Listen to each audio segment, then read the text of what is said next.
Kalassi Peautau est un abonné de la Poste. Il avait applaudi l'arrivée en grande pompe du câble très haut débit. Mais aujourd'hui, il bouillonne de rage quand on lui parle d'Internet haut débit. Sa connexion à 7 000 francs par mois devient de plus en plus laborieuse.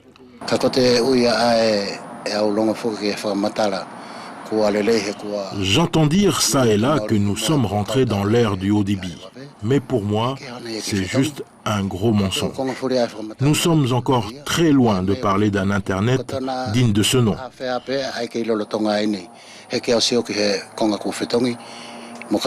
Rien que pour surfer sur des moteurs de recherche, cela nous prend un temps fou. Alors je ne vois pas en quoi c'est du haut débit, parce que rien n'a changé. Le sentiment de Kalassi est tout à fait justifié parce que les débits proposés sont 10 fois en dessous de toutes les attentes. Et les raisons sont multiples, mais la principale, ce serait la vétusté du réseau de téléphonie filaire du territoire. Et c'est normalement la prochaine étape de la fameuse stratégie numérique, celle du déploiement de l'Internet très haut débit. Un chantier de près de 900 millions CFP sur les presque 3,5 milliards que représente la stratégie numérique. L'objectif principal de cette stratégie, c'est de réduire la fracture numérique entre la métropole et notre territoire. En clair, rendre accessible au plus grand nombre l'Internet haut débit.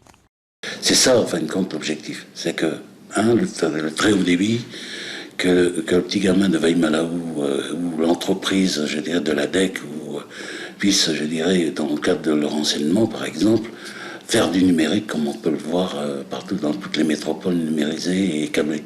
Mais c'est clair que un prix abordable, c'est ce que pourrait avoir un petit métropolitain au fin fond, je dirais, du département de la Creuse, et nous-mêmes ici, d'avoir les mêmes, à la fois, je dirais, accès à cette nouvelle technologie à des prix vraiment intéressants.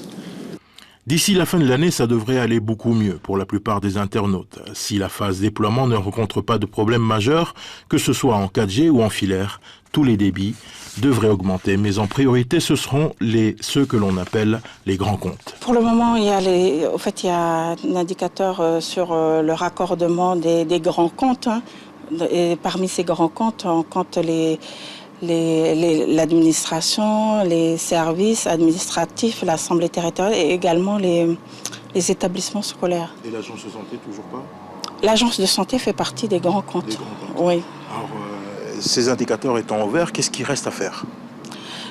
Ce qui reste à faire, c'est le déploiement maintenant du câble vers ces zones-là, donc les grands comptes et puis les particuliers.